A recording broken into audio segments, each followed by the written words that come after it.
It is midnight. You are standing under the hot water of your shower, staring blankly at the tiles, having a furious, perfectly articulated argument with someone who isn't even in the room. In your head, you are finally saying all the things you should have said yesterday. You are telling them how much they took you for granted. You are finally, forcefully standing up for yourself. But the moment the water turns off, the argument ends and the silence rushes back in.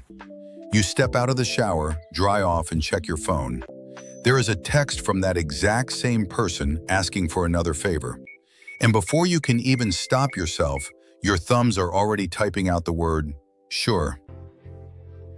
If you know this feeling, if you have lived in this quiet kind of exhaustion, you are caught in a very particular psychological loop. It is the crushing intersection of two powerful forces, the nice guy trap and the relentless echo chamber of your brain's default mode network. We usually talk about people-pleasing as a simple behavioral issue. We say we just need to learn how to set boundaries, as if it were simply a matter of learning a new vocabulary word. But it is never just about the word no.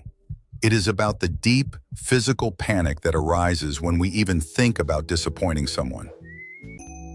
We give endlessly, hoping our accommodation will buy us the validation we are starving for. And when it doesn't, we retreat into our minds and begin to ruminate. I know this trap intimately. I spent most of my life as the person everyone could count on, the reliable one who was always fine with whatever anyone else wanted. A while back, a friend asked me to help them move apartments.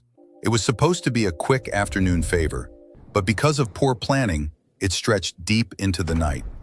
I was hauling heavy boxes up 3 flights of stairs until 2 in the morning. My back ached, my eyes were burning, but I kept smiling.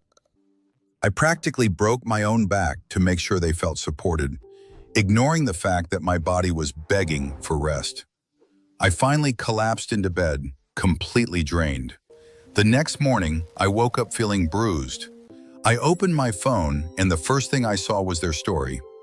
They were out at a sunny brunch with other friends, clinking glasses, looking completely rested. They hadn't even texted to say thank you.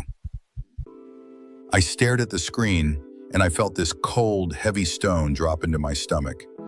It wasn't just anger. It was a profound, hollow sense of being completely invisible. But I didn't text them to say I was hurt. Instead, I put my phone down, went into the bathroom, and let my mind take over. This is where the default mode network steps in and locks the trap. In neuroscience, the default mode network is the part of your brain that activates when you are not focused on a demanding task. It is your mind's autopilot. It turns on when you are folding laundry or, crucially, standing in the shower. When we are emotionally exhausted and carrying unspoken resentment, this network becomes a torture chamber. It shifts aggressively into rumination. Rumination is very different from reflection. Reflection is trying to understand a problem so you can solve it. Rumination is simply chewing on the pain. It is your brain obsessively trying to digest an emotional injustice that your mouth was too afraid to speak. Instead of enjoying my Saturday, I spent the day building a massive, logically flawless internal court case against my friend. But rumination only tricks you into thinking you are protecting yourself. In reality, you are just re-traumatizing your own nervous system while the other person perfectly enjoys their brunch. Why do we say yes when our bodies are screaming no, only to relentlessly torture ourselves in the aftermath? It comes down to a deeply rooted equation about our self-worth. Somewhere along the line, many of us learned that our lovability was directly tied to our utility. If I am helpful, I have value. If I am easy to be around, I will not be abandoned.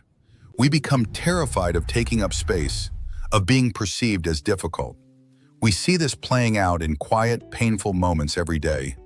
It is staying late to finish a project your coworker neglected, silently fuming at your desk because you don't want to be seen as difficult. It is agreeing to go to a crowded bar when all you want is to lie on your floor in silence because your friends called you boring last time. It is listening to a friend vent for 2 hours when you are running on empty because you believe a good friend never checks their watch. We are quietly setting ourselves on fire to keep other people warm and wondering why we feel burned out. If you are trapped in this cycle, I need you to let this reframe settle into your chest. Your people-pleasing is not a shameful character flaw or a lack of spine. It is a brilliant, highly effective survival strategy that you develop to stay connected to others when connection felt unsafe or fragile. You learn to read the room and to smooth over friction because, at some point, that was exactly what kept you safe. You have a deeply empathetic, highly attuned nervous system trying to protect you. But the tragedy is that the strategy that kept you safe in the past is the exact same strategy that is currently keeping you exhausted and disconnected from your authentic life. You are fiercely protecting a version of yourself that no longer needs to hide. To break this loop, we have to step out of the trap of relentless accommodation and shut down the rumination. It happens in very small, deeply uncomfortable micro-shifts. First, we have to interrupt the default mode network when it starts spinning. When you catch yourself having that furious imaginary shower argument, you have to physically redirect your brain's processing power. One of the most effective ways to do this is to engage in something that requires direct, present-moment physical coordination. You wash the dishes and force your entire attention onto the temperature of the water. You go for a brisk walk and actively count your steps. If the physical redirection doesn't work, sit down and do 5 minutes of brain dump journaling. It is a raw, messy transfer of the noise from your head onto paper. You write down every unfair thing and every angry thought. The physical act of writing forces your brain to process the tangled emotions linearly. Once the anger is captured on the paper, your brain feels a strange permission to stop holding on to it, and the default mode network can finally stand down. But managing the rumination only treats the symptom. To cure the disease, you have to change what happens at the very moment of the request. You have to learn the terrifying art of saying no without feeling like you are declaring war. For chronic people pleasers, the word no feels inherently hostile.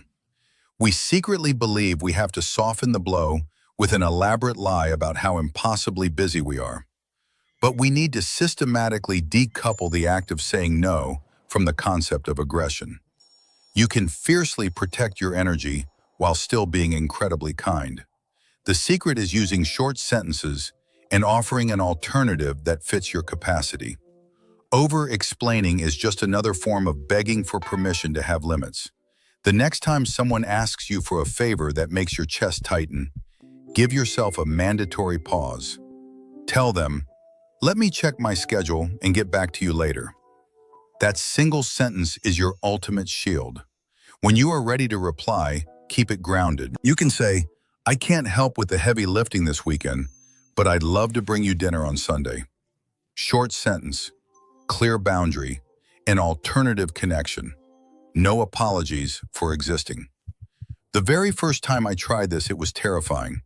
Another friend asked me to give up my only free Sunday morning to drive them to the airport right in the middle of heavy traffic. The loud, panicked voice of the nice guy in my head screamed at me to sacrifice my morning to be the good friend. But my hands were shaking slightly as I typed out, "I really need this Sunday to rest and catch up on sleep, so I won't be able to drive you. But I hope you have a really safe flight." I hit send, threw my phone face down on the bed, and braced myself for the catastrophic end of the friendship. Do you know what they replied? They said, "No worries, enjoy your rest." The world did not end. I had spent years of my life running exhausted from a monster that wasn't even there. The quiet truth that nobody ever tells you about being the person who always says yes is that eventually, people stop seeing your yes as a gift. They start seeing it as a baseline given. And when you never let yourself say no, your yes completely loses its value. It stops being a generous, open-hearted act of love and becomes a mechanical, resentful act of fear. You are allowed to have limits. You are allowed to be desperately tired. You are allowed to let someone down in the service of protecting your own peace. Choosing yourself does not make you selfish. It makes you sustainable.